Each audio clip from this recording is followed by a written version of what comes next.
Čau, mani sauc Ivo Cīrulis, man ir 25 gadi. Viss sākās 2008. gadā, kad sāku driftēt ar 3. sērijas BMW, kam bija 200 zirgi.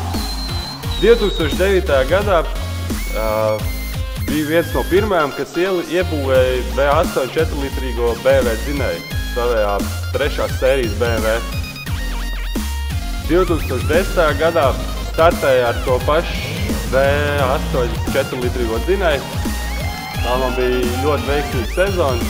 Latvijā izcīnīja 2. vietu, Baltijā izcīnīja 1. vietu. Pēc 2010.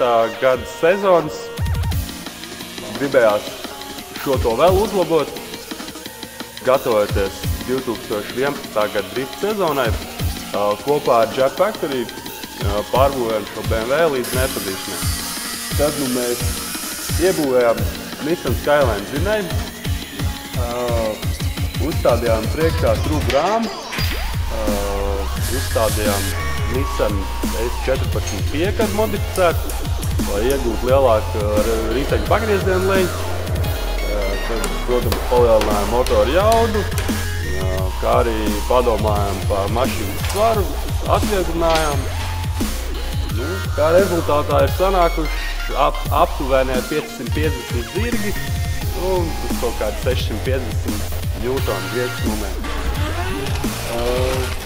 Ar mašīnu pašas ļoti apmierināts.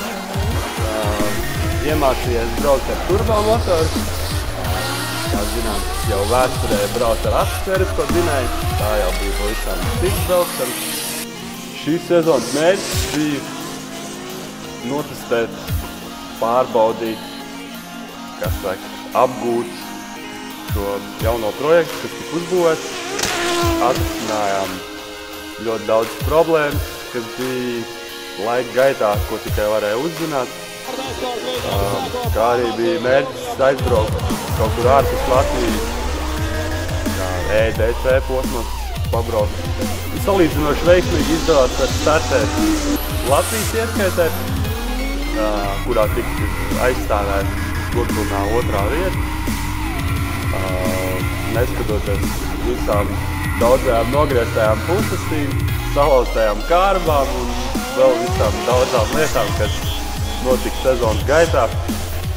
Bet prieks ir par to, ka daudzas lietas ir atrisinātas un daudzas lietas ir tapušas skaidrs, ar kurām ceru, ka nebūs jāsaskarās 2012. gada sezonā, kurā varēs pilnvērtīgi startēt un parādīt sev tikai no labās puses.